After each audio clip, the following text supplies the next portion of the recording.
ৰাইজ কিনো কম আৰু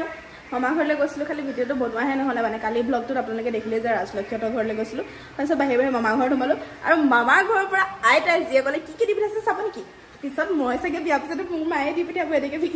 দিবা দিয়া তেনেকৈ বস্তু দিব লাগিব কি দি পঠাইছে এয়া চাওক অকণমান হ'লেও মানে কঁঠাল গুটি এতিয়া কঁঠাল গুটি খাই কোনে কোনে ভাল পায় মোক কিন্তু ধুনীয়া কমেণ্ট এটা লাগিব